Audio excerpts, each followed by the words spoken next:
구원 본부장님이시고. 죄송해요.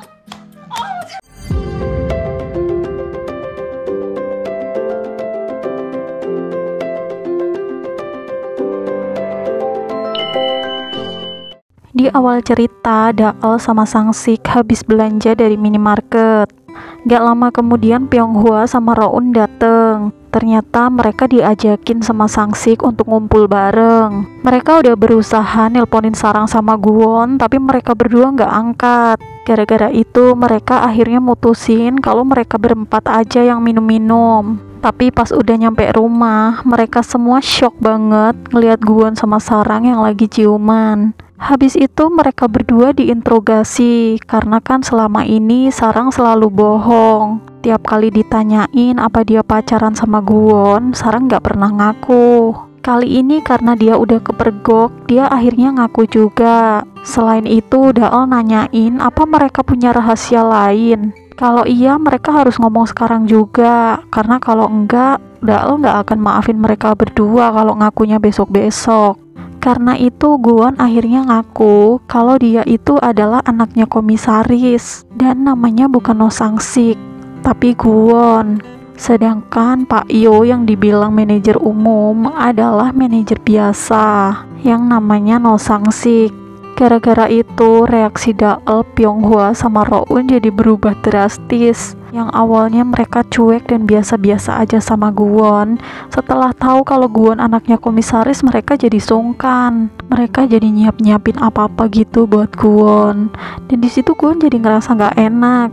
Selain itu, Daal juga marah banget sama Sang-sik gara-gara dia acting kan di depan mereka semua. Apalagi selama ini Sang-sik actingnya totalitas banget. Tapi anehnya Sang-sik sedih bukan gara-gara dimarahin Daal, tapi gara-gara Guwon sekarang punya pacar. Tapi sebagai teman baik, Guwon ngehibur Sang-sik dan meluk dia. Setelah mereka semua pulang, Sarang juga curhat sama Daal sama Pyonghwa kalau Guwon adalah sosok orang yang dia cari selama ini. Guwon gak pernah bikin Sarang sakit hati ataupun kecewa. Guwon bahkan selalu ada buat Sarang tiap kali dibutuhin. Pesta 100 tahun yang dibuat sama Guwon sukses besar. Bahkan para dewan direksi pun memuji-muji kinerjanya Guwon. Mereka gak menyangka Guwon bisa sesukses itu memandu acara ini. Tapi Hwaran yang denger hal itu gak mau tinggal diem. Hwaran makin panas gara-gara direksi pada muji-muji Guwon. Dia malah minta dewan direksi untuk memikirkan krisis ekonomi anak perusahaan sekarang ini. Dia bahkan bilang sama para dewan direksi, kalau orang yang gak ada di pihak Hwaran gak boleh ikut dalam rapat ini. Waktu rapat, ayahnya Guwon juga muji-muji Guwon dan dia seneng banget.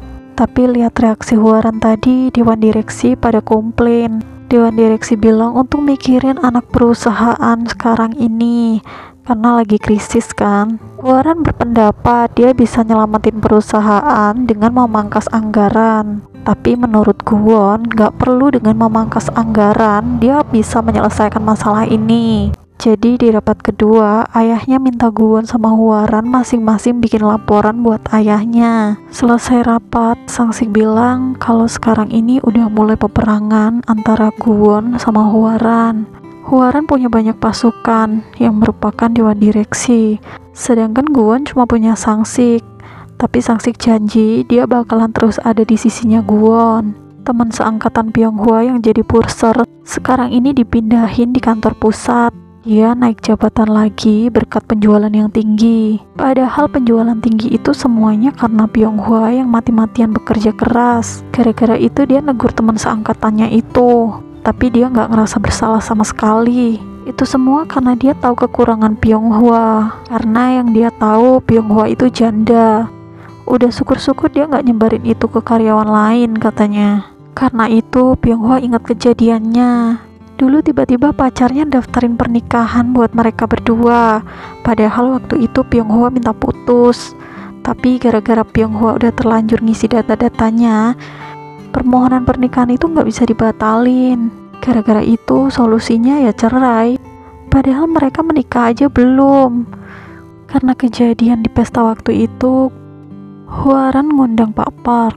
Dia bermaksud ngeredam amarahnya Pak Park. Tapi Pak Par benar-benar emosian dan dia masih nggak terima gara-gara waktu itu dia nggak jadi ngasih pidato. Dia ngerasa dipermaluin sama Huaran.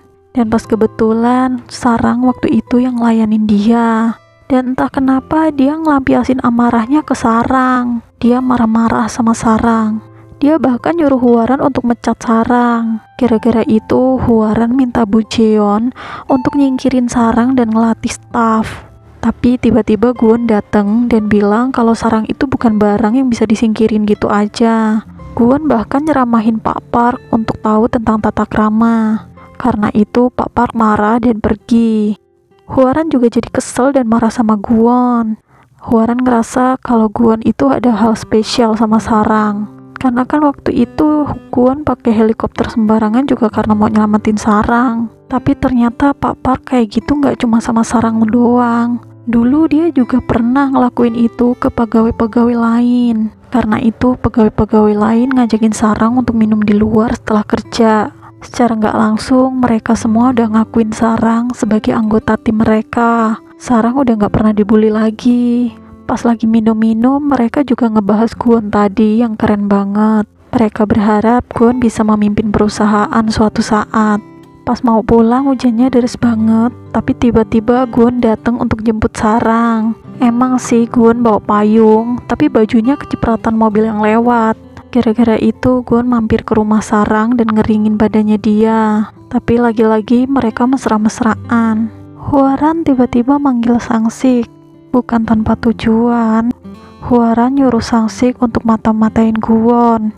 Sebagai imbalannya dia bakalan bikin Sangsik naik pangkat. Dan di situ Sangsik nanya, emang dia bisa bikin Sangsik naik pangkat sampai setinggi apa? Sedangkan Dael bener-bener muak sama suaminya dan juga keluarganya. Adik iparnya tiba-tiba ngacak-ngacak isi lemarinya Dael, mau minjem baju, tas, dan sepatunya. Udah gitu dia mau pergi reuni dan titip anaknya juga. Pas lagi sibuk beres-beresin baju-baju yang diacak-acak tadi, tiba-tiba mertuanya dateng dan minta dibikinin makanan. Tiba-tiba ada tamu hotel yang kehilangan bonekanya. Divisi kamar udah bilang kalau boneka itu nggak ada. Waktu itu Sumi lagi jelasin ke tamu itu, tapi tiba-tiba Sarang dateng. Sarang bilang dia mau bantu cari. Sarang kemudian bergegas ke Penatu.